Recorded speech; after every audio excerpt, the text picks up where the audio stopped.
नमस्कार. गेल्या अनेक दिवसांपासून देशभरातील शेतकरी पंतप्रधान किसान सन्मान योजना अंतर्गत जमा होणाऱ्या 19व्या हप्त्याची वाट पाहत आहेत. आता शेतकऱ्यांची ही प्रतीक्षा संपली आहे, कारण लवकरच त्यांच्या खात्यामध्ये पंतप्रधान नरेंद्र मोदी 2,000 रुपये ट्रान्स्फर करणार आहेत. चला तर मग पंतप्रधान नरेंद्र मोदी कुठल्या तारखेला शेतकऱ्यांच्या खात्यामध्ये PM किसान सन्मान निधीचे पैसे जमा करणार आहेत ते आपण पाहू. देशभरातील शेतकऱ्यांना PM किसान योजना अंतर्गत मिळणारा 19वा हप्ता कधी जमा होणार याची उत्सुकता लागली आहे. अनेक दिवसापासून शेतकरी त्याची वाट पाहत आहेत, मात्र त्यांची आता प्रतीक्षा संपली आहे. कारण आज PM किसान योजनेचा 19वा हप्ता 24 फेब्रुवारी रोजी शेतकऱ्यांच्या खात्यात जमा करण्यात येणार असल्याची माहिती केंद्रीय कृषी मंत्री शिवराज सिंग चौहान यांनी दिली आहे.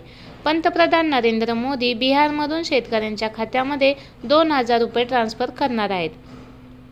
पंतप्रधान किसान सन्मान निधी योजनेअंतर्गत शेतकऱ्यांना देण्यात येणाऱ्या 19व्या हप्त्याची रक्कम लवकरच त्यांच्या खात्यामध्ये जमा होणार आहे. पंतप्रधान नरेंद्र मोदी 24 फेब्रुवारीला बिहार राज्यातून या योजनेअंतर्गत देण्यात येणारे पैसे शेतकऱ्यांच्या खात्यामध्ये ट्रान्स्फर करणार आहेत. कृषी मंत्री शिवराज सिंग चौहान यांनी ही माहिती दिली आहे. या योजनेअंतर्गत शेतकऱ्यांच्या खात्यामध्ये 2,000 रुपयाची रक्कम जमा करण्यात येणार आहे. मागील 18वा हप्ता 5 ऑक्टोबरला महाराष्ट्राच्या वाशिम जिल्ह्यातून कार्यक्रमातून पंतप्रधान नरेंद्र मोदी यांनी जमा केला होता. 9 कोटीपेक्षा अधिक शेतकऱ्यांच्या खात्यामध्ये 20,000 कोटी रुपये ट्रान्स्फर करण्यात आले होते.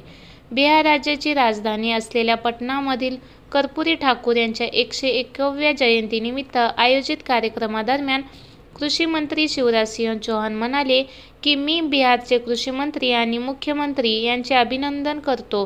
येथे कृषी आणि शेतकऱ्यांसाठी चांगले काम करण्यात येत आहे. पंतप्रधान 24 फेब्रुवारीला प्रधानमंत्री किसान सन्मान निधी अंतर्गत देण्यात येणारा 19वा हप्ता वितरित करण्यासाठी बिहारमध्ये येणार आहेत, असे यावेळी त्यांनी सांगितले आहे.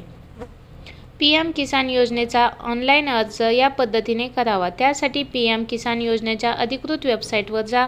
नवीन शेतकरी नोंदणी यावर क्लिक करा. त्यानंतर तुमच्यासमोर अर्ज उघडेल. अर्जात विचारलेली संपूर्ण माहिती अचूकपणे भरा. त्यानंतर आवश्यक कागदपत्रे अपलोड करा. त्यानंतर सबमिट बटणावर क्लिक करा. धन्यवाद.